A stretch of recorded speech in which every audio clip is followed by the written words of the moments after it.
Bismillahirrahmanirrahim. Assalamualaikum warahmatullahi wabarakatuh.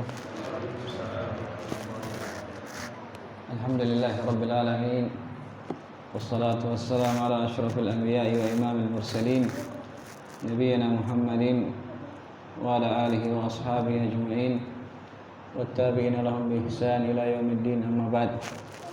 Alhamdulillah, jamaah sekalian rahimani wa rahimakumullah.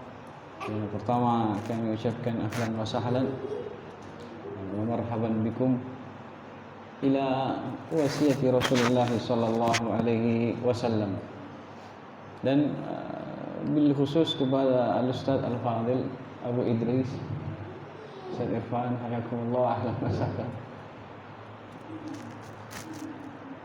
Dan alhamdulillah, jamaah sekalian, kita bersyukur kepada Allah Subhanahu wa taala pada malam hari ini ya, kita bisa berkumpul di masjid ini untuk saling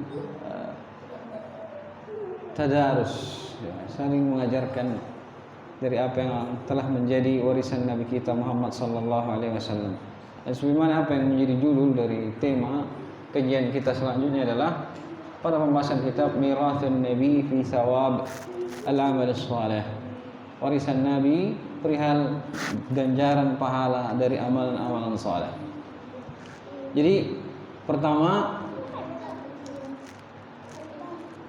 kita menyebutkan tentang masalah mirasun Nabi, warisan Nabi sallallahu alaihi wasallam. Secara khusus Nabi sallallahu alaihi wasallam dikatakan beliau tidak mewariskan apapun untuk ahli waris beliau sallallahu alaihi wasallam. Sebelum kita sampai kepada pembahasan tersebut, kita akan baca sebuah hadis di mana hadis tersebut datang dari sahabat Abu Dzar radhiyallahu Abu Darda radhiyallahu taala anhu, di mana Nabi sallallahu alaihi wasallam bersabda, "Man salaka tariqan yatlubu fihi ilman, salaqallahu bihi tariqan min tariqil jannah. Wa innal malaikata latadau ajnihataha ridan li talibil ilm. Wa innal 'alima la yastaghfiru lahu man fis samawati wa man fil ard. Wal hitanu fi jawfil ma. Wa inna fadlal 'alimi 'alal 'abidi ka fadlil qamari laylatal badri 'ala sa'iril kawakib. Wa innal ulama warasatul anbiya. Wa innal anbiya lam yuwarrithu dinaran wala dirhama. Warasul ilma faman akhadahu akhadha bihadzi wafir." Ya, pada hadis ini sebagai awal dari pertemuan kita sebutkan fadilah hadis ini terkait karena kondisi kita sebagai penuntut ilmu. Pertama kata Nabi sallallahu alaihi wasallam, "Man salaka tariqan yatlubu fihi ilma." Siapa yang menempuh sebuah jalan yang dengannya dia niatkan untuk mencari ilmu, salaqallahu bihi tariqan min tariqil jannah. Allah akan memudahkan baginya satu jalan dari jalan-jalan untuk sampai kepada surga Allah Subhanahu wa taala. Pada poin yang pertama ini kata Nabi sallallahu alaihi wasallam, "Man salaka tariqan." Siapa yang menempuh sebuah jalan. Makna tariq, jalan, bisa mencakup apa saja yang menjadi wasilah dia bisa sampai kepada ilmu. Dia datang ke pengajian, dia membuka YouTube misalnya isinya pengajian, itu semua wasilah untuk sampai kepada ilmu. Demikian pula dengan banyaknya media-media seperti dia membaca, itu juga wasilah dia sampai kepada ilmu. Kemudian poin yang kedua dari kalimat man salaka tariqan, artinya ada upaya dari dia untuk sampai kepada niatnya tersebut, untuk sampai kepada ilmu tersebut.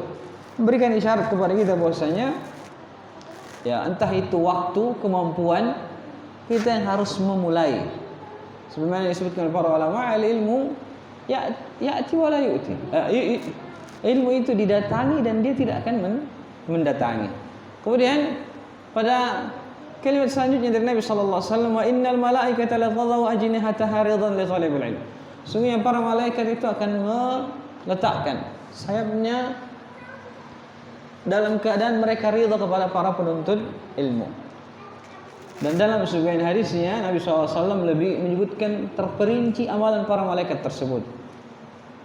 Jadi para malaikat tersebut dikhususkan oleh Allah Subhanahu wa taala itu sayyahil, keliling di permukaan bumi, mencari majelis ilmu. Kemudian tatkala salah satu di antara menemukan sebuah majelis, mereka akan saling memanggil antara satu dengan yang lain. Sampai akhirnya mereka datang dan bertumpuk-tumpuk ke langit Allah Subhanahu wa ta'ala. Demikianlah sifat yang lebih jelas dari Nabi SAW tentang bagaimana para malaikat itu meletakkan, menaungi sayap-sayap mereka terhadap para penuntut ilmu. Kemudian pada poin selanjutnya kata Nabi SAW, wa innal alima la yastaghfiruhu man fis samawati wa man fil ard.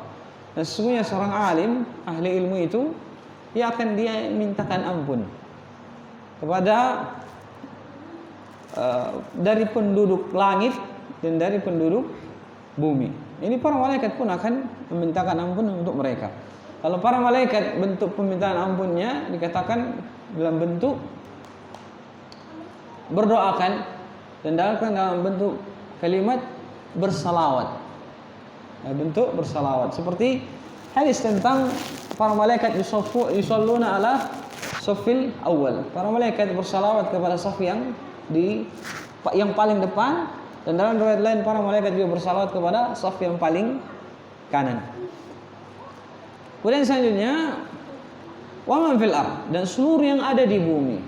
Kata seluruh yang ada di bumi mencakup seluruh yang ada di bumi. Walaupun secara umum kata penggunaan kata man itu digunakan hanya untuk orang yang berakal.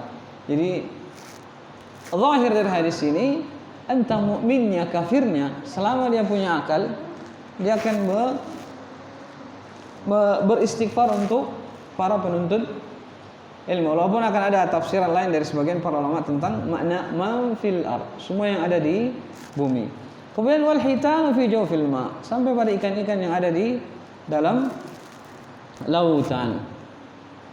Dan selanjutnya kata Nabi SAW, wa inna fadl alimi alal abidi, sungguhnya keutamaan seorang alim terhadap seorang ahli ibadah itu kafadlil qamar al-lailatul badri ala sairil kawakib, sebagaimana keutamaan malam bulan purnama di antara seluruh bintang-bintang yang ada. Bulan purnama adalah yang paling bersinar tenang, adapun bintang-bintang lainnya sebatas apa yang biasa kita lihat dari cahaya yang mereka miliki.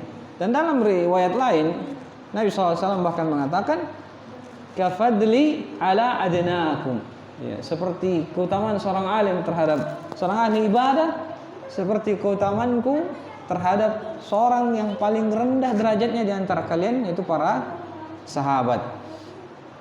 Kemudian selanjutnya kata Nabi SAW, wa innal ulama'a warathatul anbiya, sesungguhnya para ulama itu adalah pewaris para nabi, pewaris para nabi. Wa innal anbiya'a lam yuwarrithu dinaran wala dirhama, sesungguhnya para nabi itu tidak mewariskan dinar dan juga tidak mewariskan dirham berupa harta. Warathul ilma faman akhadha bihadzi wafir, mereka hanya mewariskan ilmu, maka siapa yang mengambil dari ilmu tersebut, sungguh mereka telah mengambil bagian yang sangat besar dari warisan Nabi sallallahu alaihi wasallam. Ini akan menjadi pembahasan kita sebagai bentuk muqaddimah terhadap kitab yang akan kita bahas. Karena temanya adalah mirasun Nabi sallallahu alaihi wasallam, warisan Nabi sallallahu alaihi wasallam. Baik. Pertama, kata Nabi sallallahu alaihi wasallam, innal ulama warathatul anbiya. Para ulama adalah pewaris para nabi. Berarti dari poin ini kita pahami bahwasanya bentuk warisan Nabi sallallahu alaihi wasallam itu ada kaitannya dengan ilmu, karena Nabi sallallahu alaihi wasallam menyebutkan pertama dengan kata sifat al ulama, penyebutan sifat. Siapa itu ulama? Itu orang-orang yang disifati dengan keilmuan. Dan selanjutnya, lalu apakah Nabi sallallahu alaihi wasallam tidak memiliki ahli waris? Jawabannya, Nabi sallallahu alaihi wasallam memiliki ahli waris. Ahli waris Nabi sallallahu alaihi wasallam yang tersisa sepeninggal beliau alaihissalam, pertama istri-istri beliau yang tersisa. Kemudian dari anak beliau tersisa hanya Fatimah radhiyallahu anha. Ya, kalau dari sisi hitungan ahli waris, maka istri-istri itu mereka membagi sama rata 1/8, dan tersisa untuk Fatimah radhiyallahu anha sisanya setengahnya. Tetapi Kata Nabi sallallahu alaihi wasallam, "Inna la nuwarrisu dinaran wala dirhaman, fama taraknahu fahiya sadaqah." Sesungguhnya kami itu, kata Nabi sallallahu alaihi wasallam, tidak mewariskan berupa dinar dan tidak pula dirham. Apa yang kami tinggalkan untuk kerabat kami dari harta, maka dia untuk sedekah, kembali kepada Baitul Mal. Sehingga disebutkan dalam sebuah riwayat bahwasanya Aisyah radhiyallahu anha, jadi Nabi SAW kita katakan beliau tidak mewariskan apapun. Kalau secara hal yang beliau tinggalkan ada, yang beliau tinggalkan berupa benda ada dua. Pertama, bigol beliau berwarna putih. Bigol itu adalah hasil perkawinan antara kuda dan keledai, namanya bigol, yang biasa beliau tunggangi. Kemudian ada satu petak tanah di Khaybar. Ini peninggalan beliau sallallahu alaihi wasallam. Yang ketika Nabi sallallahu alaihi wasallam wafat, Fatimah itu meminta kepada Abu Bakar yang ketika itu menjadi khalifah sepeninggal beliau sallallahu alaihi wasallam, meminta kepada Abu Bakar agar mereka mendapatkan bagian dari warisan Nabi sallallahu alaihi wasallam. Maka Abu Bakar mengatakan, "Kami tidak akan memberimu, dan demikianlah kami mendapatkan wasiat dari Rasulullah sallallahu alaihi wasallam." Sehingga disebutkan dalam Sahih Bukhari kisahnya, sehingga ketika itu Fatimah radhiyallahu anha merasa timbul rasa tidak senang kepada Abu Bakar. Apa alasannya dia mencegah saya dari warisan bapakku? Nah, sehingga yang terjadi disebutkan dalam kisahnya, sampai 6 bulan sampai sepeninggal Nabi sallallahu alaihi wasallam, kemudian Fatimah radhiyallahu anha wafat, itu tidak terjadi hubungan pembicaraan antara keduanya. Mengesankan bahwasanya Fatimah itu mentahzir Abu Bakar. Ya, tidak mau menjalin silaturahmi dengan Abu Bakar As-Siddiq radhiyallahu taala anhu. Tapi kata para ulama, maksudnya itu ya sebatas ya karena memang tidak ada urusan aja, sehingga mereka tidak katakan mereka ada pembicaraan. Adapun kalau sekedar bertemu dan memberi salam, tidak juga didapati riwayat, karena memang tidak didapati mereka pernah bertemu lagi semenjak kejadian tersebut. Dan kata para ulama, secara umum sifat para sahabat itu ruhama ubainahum, saling kasih sayang di antara sesama mereka. Bahkan setelah wafatnya Fatimah pun, Ali masih bertanya kepada Abu Bakar tentang masalah warisan Nabi sallallahu alaihi wasallam, dan kata Abu Bakar As-Siddiq, hal yang paling kami senangi adalah menyambung dengan keluarga Nabi sallallahu alaihi wasallam. Tapi demikianlah warisan itu yang disebutkan oleh Nabi sallallahu alaihi wasallam. Tidak dibagi kepada ahli waris beliau, kembali kepada Baitul Mal. Kemudian selanjutnya kata Nabi sallallahu alaihi wasallam, "Wa innal ulama'u warasatul anbiya." Para ulama itu pewaris para nabi. Jadi pewaris para nabi adalah para ulama. Dan kata Nabi sallallahu alaihi wasallam, "Wa innal anbiya lam yuwarrisu dinaran wala dirham." Dan para nabi itu tidak mewariskan dinar dan tidak pula mewariskan dirham. Yang menyebutkan dua hal yang mewakili sesuatu yang mewakili yang namanya harta, dinar dan dirham. Selanjutnya, innama warathul ilm. Ya, sesungguhnya mereka hanya mewariskan ilmu. Apa ini berlaku kepada Nabi SAW dan seluruh para nabi? Jawabannya dari konteks hadis ini, kata Nabi SAW, innal anbiya, sesungguhnya para nabi, lam yuwarithu dinar wala dirham, tidak mewariskan dinar dan dirham. Mereka hanya mewariskan ilmu. Sehingga kata para ulama, ini berlaku pada seluruh nabi. Berlaku pada seluruh nabi. Sampai pada firman Allah Subhanahu wa taala, wa waritha Sulaiman Dawuda, dan Nabi Sulaiman mewarisi Nabi Daud. Begitu juga doa Nabi Zakaria alaihissalam, yarithuni wa yarithu min ali Yaqub.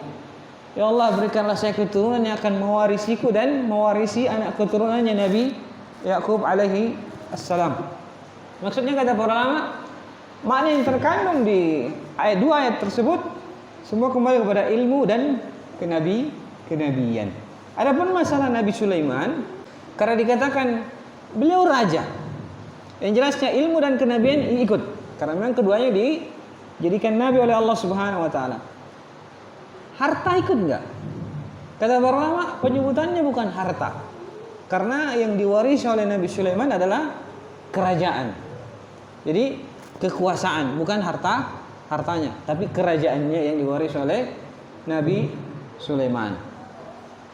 Baik, dan dikatakan innama warasul ilm. Mereka hanya mewarisi ilmu. Faman akhadahu akhadha bihadzi wafir. Maka siapa yang mewarisi ilmu tersebut, sungguh ia telah mengambil bagian yang sangat besar dari warisan Nabi sallallahu alaihi wasallam. Bahkan ada sebuah kisah menarik dari sahabat Abu Hurairah radhiyallahu taala anhu. Suatu ketika beliau radhiyallahu taala anhu beliau masuk ke pasar. Kemudian beliau berkata,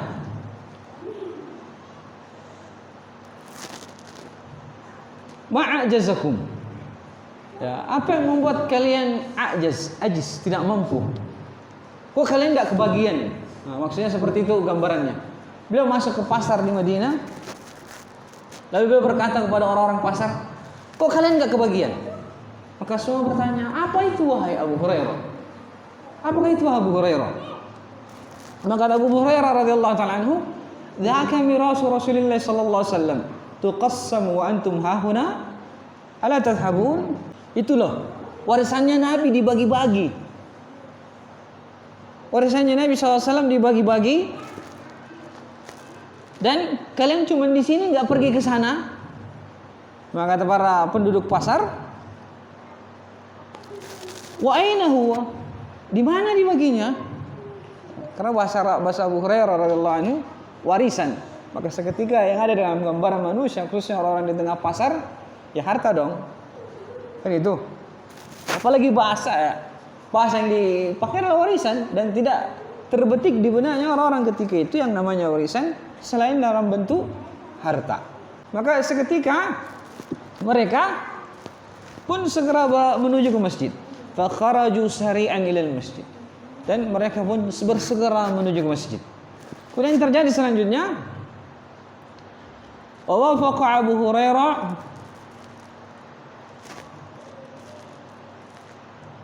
wa waqafa Abu Hurairah lahum hatta raja'u. Ya, Abu Hurairah mengikuti mereka, ya, sampai akhirnya mereka kembali. Faqala lahum, malakum. Maka Abu Hurairah pun berkata kepada mereka, loh, kenapa kalian kok balik? Maka kata mereka, ya Abu Hurairah, faqad ataina al-masjid fadakhalna falam nara fihi syai'an yuqassam.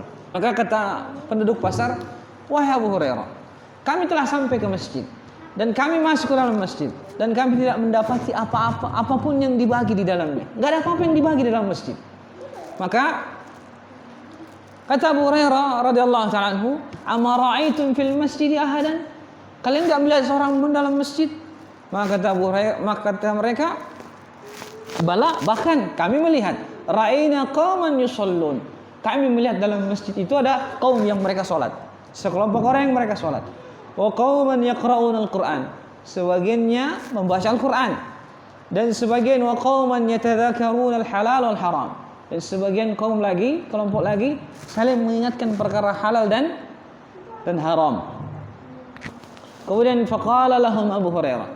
Kemudian Abu Hurairah radhiyallahu ta'ala anhu berkata, "Waihakum, fadzaka mirasu Muhammadin sallallahu alaihi wasallam." Celakalah kalian. Itulah warisan Muhammad sallallahu alaihi wasallam. Itulah maksud Abu Hurairah. Dan ini yang dipahami para sahabat, bahwa warisannya Nabi adalah al-ilmu. Secara umum ilmu yang diwariskan oleh Nabi sallallahu alaihi wasallam. Secara khusus lagi itu dirinci dalam bab-bab dalam masalah fikih ibadah, dalam muamalah. Itu semuanya adalah warisan Nabi sallallahu alaihi wasallam. Termasuk wasiat Nabi sallallahu alaihi wasallam dalam sabda Nabi sallallahu alaihi wasallam, "La yazal Jibril yusini bijjar hatta zanantu annahum sayuwarris." selalu senantiasa Jibril itu memberikan wasiat kepada aku tentang tetangga, sampai aku menyangka tetangga juga akan jadi ahli waris. Ini juga bagian dari wasiat Nabi Shallallahu Alaihi Wasallam.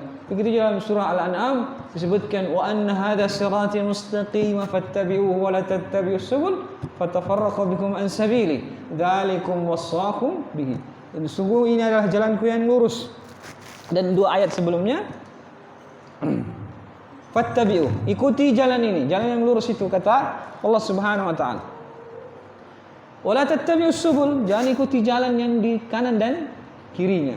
Fatafarraqu bikum an sabili, akan membuat kalian terpecah belah dari jalanku, kata Allah Subhanahu wa taala.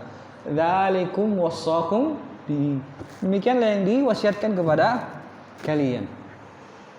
Dan secara umum warisan Nabi sallallahu alaihi wasallam adalah ilmu, secara khusus adalah bab-bab dalam ilmu tersebut. Itu dalam syariat tersebut. Ada warisan dalam sisi muamalah, ada warisan dalam masalah fikih ibadah, ada warisan dalam masalah faraid, pembagian warisan dan lain sebagainya. Semuanya warisan Nabi sallallahu alaihi wasallam. Termasuk yang paling masyhur dari yang kita dengar dari hadis Nabi sallallahu alaihi wasallam, taraktu fikum amrayni. Saya tinggalkan bagi kalian dari dua perkara, dua hal. Lan tadillu ba'dahuma ma in tamassaktum bihima. Kalian tidak akan sesat setelah keduanya selama kalian berpegang teguh kepada dua hal tersebut. Apa itu? Kitabullah was sunnah. Al-Quran dan sunnah. Hadis-hadis Nabi sallallahu alaihi wasallam. Ya. Jadi ini warisan Nabi SAW secara khusus. Itu kitabullah as-sunnah. Kalau kita berpegang teguh kata Nabi SAW, kalian tidak akan tersesat selamanya. Baik. Ini berkenaan dengan warisan Nabi sallallahu alaihi wasallam. Kemudian selanjutnya berkenaan dengan amalan saleh. Karena kita bahas tentang amalan saleh. Jadi kenapa yang kita pilih tentang amal saleh? Fadilah amal saleh.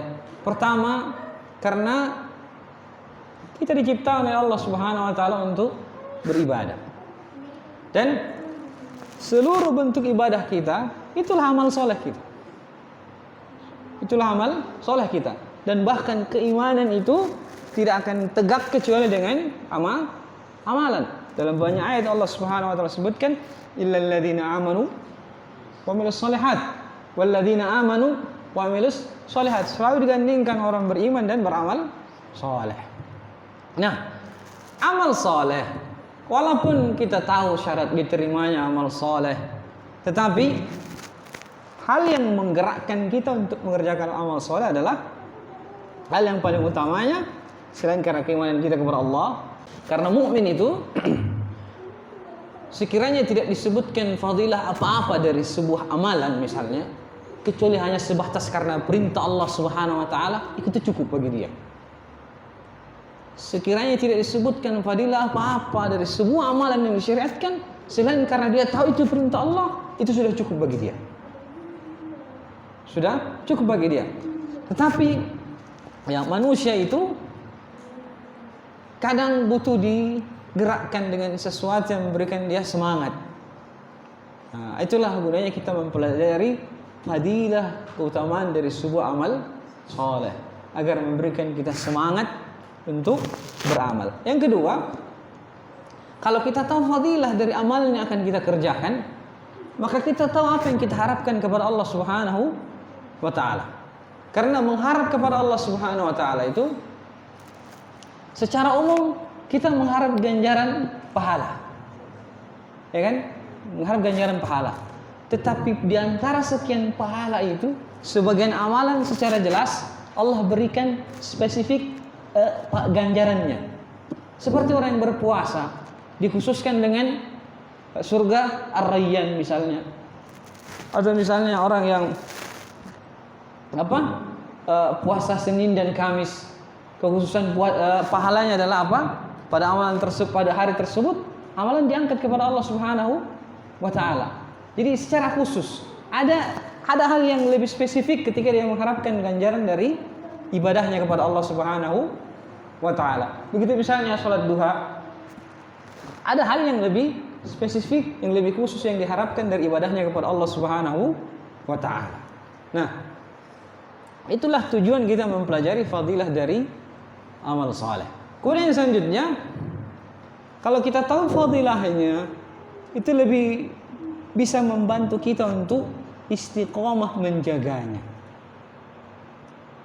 Lebih bisa membantu kita untuk istiqomah dalam menjaga ibadah tersebut. Karena yang diinginkan dari sebuah amalan itu bukan hanya ketika kita memulainya, tetapi bagaimana kita menjaganya. Bagaimana kita menjaganya. Karena itu kata Nabi sallallahu alaihi wasallam, "Ahabbul a'mali ila Allahi adwamuha wa in qalla." Amalan yang paling dicintai di sisi Allah Subhanahu wa taala yang paling kontinu walaupun sedikit. Nah, apa yang bisa menjadi pendorong kita untuk bisa kontinu istiqomah di atas sebuah ibadah? Selain salah satunya adalah karena kita tahu fadilah dari ibadah tersebut. Ya, kita tahu fadilah dari ibadah tersebut. Dan kitab yang ada bersama kita ini Mirasun Nabi, ini ditulis oleh salah seorang ikhwah. Beliau belum jadi syekh. Beliau hanya menyusun fadilah-fadilah amalan, dan ini disusun berdasarkan bab-bab dalam kitab fikih. Bab-bab dalam kitab fikih. Ya, dan nama penyusun adalah Ikhtiyar Abid As-Sindi. Ikhtiyar Abid As-Sindi. Sindi ini salah satu kabilah yang berasal dari India. Berasal dari India, dan mereka banyak yang jadi warga negara di Arab Saudi. Dan salah satu syekh kami yang cukup terkenal di Madinah adalah Syekh Saleh Sindi. Umur beliau masih 40-an, belum sampai 50 kalau enggak salah lihat bilang. Nah,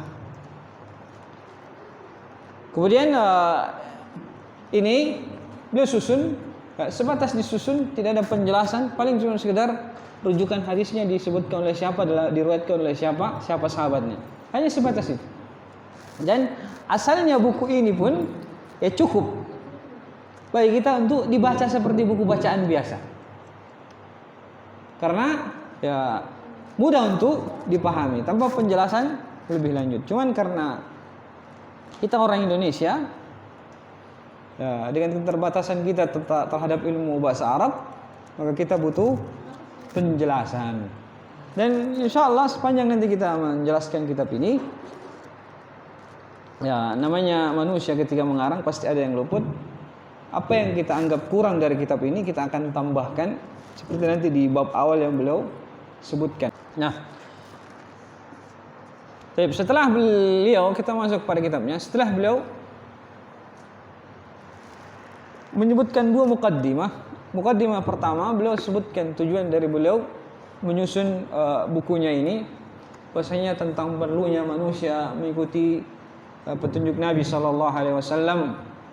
Dan karena beliau sallallahu alaihi wasallam adalah qudwah kita, maka hendaknya ya manusia pun bersemangat untuk mengikuti tuntunan beliau sallallahu alaihi wasallam dan mengerjakan amal-amalan saleh.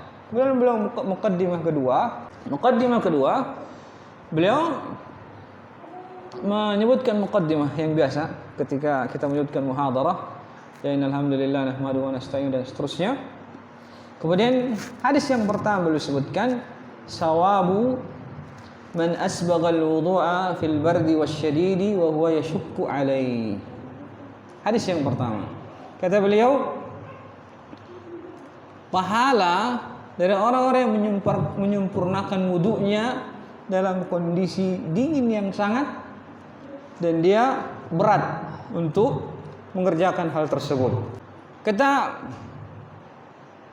beliau, an Jabir bin Abdullah radhiyallahu ta'ala anhu, dari Jabir bin Abdullah radhiyallahu ta'ala anhu, beliau berkata, qala Rasulullah sallallahu alaihi wasallam, ala adullukum ala ma yamhu Allahu bihi al-khataya wa yukaffiru bihi adh-dhunuba. Qalu bala ya Rasulullah. Qala isbagul wudu'i ala al-makruhat wa kathratu al-khuta'i ila al-masajid wa intidharu as-salati ba'da as-salah. Rawi Ibnu Hibban wa asluhu inda Muslim. Dari sahabat Jabir bin Abdullah radhiyallahu taala anhu, bahwasanya Rasulullah sallallahu alaihi wasallam bersabda, "Ala adullukum ala ma yamhu Allahu bihil khataya." Maukah kalian aku tunjukkan kepada amalan yang Allah dengannya akan menghapuskan dosa-dosa kalian. Ya, menghapuskan wa yukaffirudz dzunub, dan mengampuni dosa kalian. Qalu bala ya Rasulullah. Mereka para sahabat berkata, iya ya Rasulullah, tunjukkan hal tersebut kepada kami. Maka kata Nabi sallallahu alaihi wasallam, isbagul wudu 'alal mukrihat. Ya, sempurnakanlah wudu kalian alal makruhat, dalam keadaan kalian itu membenci, pada kondisi-kondisi kalian benci untuk terkena air, tidak suka terkena air. Apa itu kondisinya? Ya, salah satunya ketika musim dingin. Ya, ketika musim dingin, dan di Madinah itu kalau musim dingin kadang bisa turun sampai 5 derajat. Kadang bisa turun sampai 5 derajat. Nah, kalau di masa sekarang mereka sudah enak karena sudah pakai pemanas. Bahkan di Masjid Nabawi itu pun kerang-kerang air wudhu pun itu melalui mesin pemanas. Jadi mereka berwudhu pun airnya nggak dingin. Nah, begitu juga mungkin ketika kita tinggal di lingkungan yang dingin, ya, bangun wudhu dini hari atau mau sholat malam misalnya, itu bukanlah hal yang menyenangkan, yang dibenci secara tabiat manusia. Maka orang yang menyempurnakan wudhunya karena hal tersebut. Kemudian selanjutnya, amalan yang kedua, wa kasratul khuta' ilal masajid, banyak melangkah ke masjid. Banyak melangkah ke masjid, memberikan isyarat bahwasanya tujuan wudhunya dia itu sebenarnya mau ke masjid. Sebenarnya mau ke masjid, karena dalam hadis yang lain disebutkan tentang fadilah orang yang berwudu dari rumahnya kemudian melangkah ke masjid. Pada setiap langkah dicatat baginya 1 pahala, digugurkan baginya 1 dosa, dan diangkat dengannya 1 derajat ke masjid. Kalau pulang gimana? Kalau pulang gimana? Tidak disebutkan pulang, tapi kata para ulama itu kelazimannya, min dimni ma'nahu, dari kandungan yang terkandung dalam makna hadis tersebut. Karena tidak dikatakan dia ke masjid terus nggak balik-balik. Ya. Kecuali dia ke masjid nggak balik-balik, cuma 1 kemungkinan, dia ke masjid disolati, pasti nggak balik-balik. Wa intidharus sholati ba'da shalat, dan menunggu waktu sholat antara waktu sholat dan waktu sholat yang lain. Seperti misalnya orang yang duduk antara maghrib dan isya, maka mereka akan dicatat juga pahala yang lain selain dari pahala dihapuskannya dosa mereka, yaitu pahala teranggap seperti sholat. Kata Nabi SAW, amma innakum lan tazala fis shalah man tadhara shalah. Adapun di antara kalian itu dianggap senantiasa dalam keadaan sholat selama ia dalam kondisi menunggu waktu sholat. Menunggu waktu sholat. Kalau misalnya ada orang yang ke masjid habis sholat maghrib, dia menunggu waktu sholat isya, tetap di masjid dengan mengaji atau membaca atau yang semisalnya, maka dia dalam kondisi dianggap dalam keadaan sholat. Kondisi yang lain misalnya setelah sholat subuh dia duduk sampai terbitnya fajar, masuknya waktu duha, kemudian dia sholat, maka itu pun terhitung menunggu sholat, dan ketika itu dianggap dalam keadaan sholat. Ini fadilah yang lain dari menunggu antara waktu sholat ke waktu sholat yang lain. Nah, kemudian karena judul yang beliau bawakan adalah pahala dari menyempurnakan wudhu di waktu yang dingin, sementara yang berat, pahalanya adalah apa? Adalah diampuni dosa-dosanya, dimaafkan kesalahannya. Tetapi bersama dengan tersebut, Nabi SAW menyebutkan bukan hanya karena wudhu tersebut, ada hal yang lain, yaitu dia banyak langkah kakinya ke masjid. Sampai dikatakan sebagian para sahabat itu, ada yang minta kepada Nabi SAW agar beliau pindah. Beliau tinggal di ujung Madinah. Minta izin kepada Nabi SAW supaya pindah dekat Masjid Nabawi. Tetapi disebutkan beliau mendapati fadilah hadis tentang langkah kaki, beliau nggak jadi pindah. Karena fadilah dari langkah kaki tersebut. Kalau naik motor gimana? Wallahu alam, tapi tetap ada pahalanya. Tetap ada pahalanya. Kemudian bahkan sebagian lagi dikatakan karena rumahnya dekat dari masjid, mendengar hadis ini, beliau memutar mencari jalan yang lebih jauh supaya langkah kakinya lebih banyak untuk sampai ke masjid. Dan ya, senantiasa kita mohon taufik kepada Allah Subhanahu wa taala untuk bisa melangkah ke masjid. Karena sebagian manusia itu diuji oleh Allah Subhanahu wa taala tinggal tidak jauh dari masjid tetapi tidak ke masjid kecuali mungkin hari Jumat. Ya, atau mungkin pas hari raya karena di kampungnya memang orang lebaran itu di masjid. Ya, na'udzubillah. Alhamdulillah alal hidayah. Kemudian sebagai pelengkap tentang masalah wudu. Jadi wudu itu ada keutamaan lain terkait dengan wudu. Pertama, tentang bahwasanya orang kalau berwudu itu setiap anggota tubuh yang ia basuh akan berguguran darinya dosa-dosa yang ia kerjakan. Ini ada dalam hadis sahih Muslim. Ketika dia mencuci mukanya, maka untuk setiap air yang menetes dari air wudunya itu menggugurkan dosa-dosanya. Begitu juga setiap air yang menetes dari tangannya itu menggugurkan dosa-dosanya. Dan keutamaan yang lain adalah tatkala dia selesai berwudu lalu membaca doa setelah wudu. Yang sahih di mana dari sahabat Umar bin Khattab radhiyallahu taala anhu kata Nabi sallallahu alaihi wasallam, "Ma minkum min ahadin yatawaddau fayablughu al-wudu' fayublighu aw fayusbighu al-wudu'a thumma yaqulu asyhadu an la ilaha illallah wahdahu la syarika wa asyhadu anna Muhammadan abduhu wa rasuluhu illa futihat lahu al-abwab al-jannati ats-tsamaniyah yadkhulu min ayyuha syaa."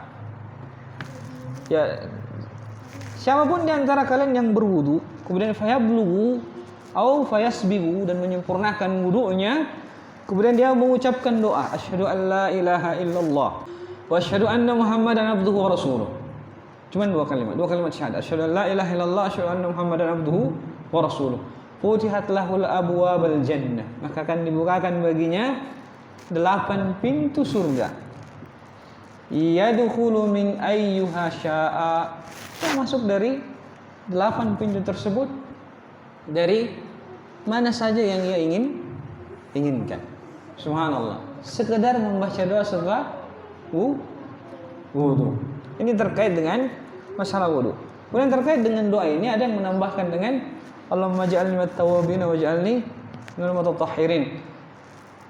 Sebagian para ulama menyebutkan bahwasanya hadis tersebut lemah.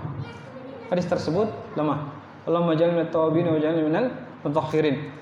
Ada lagi yang menambahkan dengan tambahan subhanakallahumma bihamdika asyhadu an la ilaha illa anta astaghfiruka wa atubu ilaik.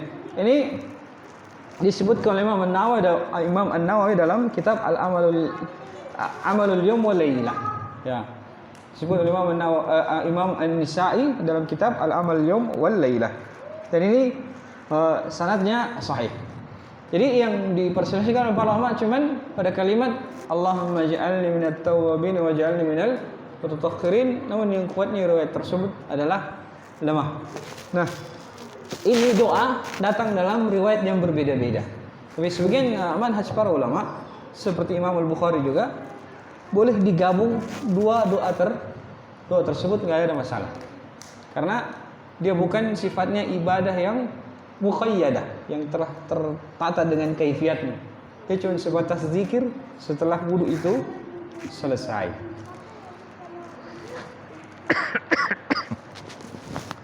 Baik. Sebagai penutup, antar lagi azan. Kita mungkin cuma bisa baca satu hadis, ya, satu bab tentang pahala dari menyempurnakan wudu. Dan sebagai penutup, Ada kisah yang masyhur. Setelah Nabi sallallahu alaihi wasallam membagikan ghanimah setelah perang Hunain. Ya, setelah perang Hunain. Ya, di perang Hunain itu terjadi setelah Fathu Makkah. Setelah Fathu Makkah. Jadi di Fathu Makkah itu ada banyak orang-orang Quraisy yang kafir itu akhirnya masuk Islam, termasuk Hindun. Istrinya Abu Sufyan, begitu juga Abu Sufyan masuk Islam ketika Fathu Makkah. Kemudian mereka berangkat berperang di perang Hunain. Lalu harta rampasan perang itu dibagi di Ji'rana. Yang terjadi selanjutnya adalah ketika Nabi sallallahu alaihi wasallam, ini kan banyak orang-orang yang baru masuk Islam nih. Yang baru-baru masuk Islam. Maka harta ghanimah yang banyak itu Nabi dahulukan kepada orang-orang yang baru masuk Islam. Kebagilah semua. Orang-orang Al-Ansar, penduduk Madinah, ketika itu timbul rasa tidak senang. Loh, kita kan yang berperang bersama Nabi sallallahu alaihi wasallam dari sejak awal sampai kita berhasil menaklukkan Mekah. Kok gak dibagi warisan? Gak dikasih ghanimah? Maka gak lama setelah rampasan perang telah dibagi, Nabi baca wajahnya para sahabat Ansar ini berubah karena pembagian tersebut. Maka selanjutnya kata Nabi SAW berkata, "Atardawna, apakah kalian ridha ayyarji'an nasu bi amwalihim?" Manusia itu kembali dengan harta dan benda-benda mereka. Wa tarji'una bi nabiyikum, dan kalian kembali ke Madinah bersama Nabi kalian. Maka seketika pecah tangisnya orang-orang Ansar. Menangis mereka sejadinya. Karena mereka sadar satu hal. Apa sih bandingannya harta itu yang kita sesalkan, yang kita sedih nggak dibagi oleh Nabi SAW? Itu ternyata Nabi SAW pulang bersama kita ke Madinah. Maka gambarnya seperti itulah. Mungkin manusia, karena itu pembahasan kita, mungkin manusia akan pulang, akan membawa warisannya masing-masing dan apa yang mereka usahakan dari dunia. Tapi hendaknya kita pulang dan berbangga karena kita akan membawa warisan dari Nabi kita Muhammad sallallahu alaihi wasallam. Azan ya?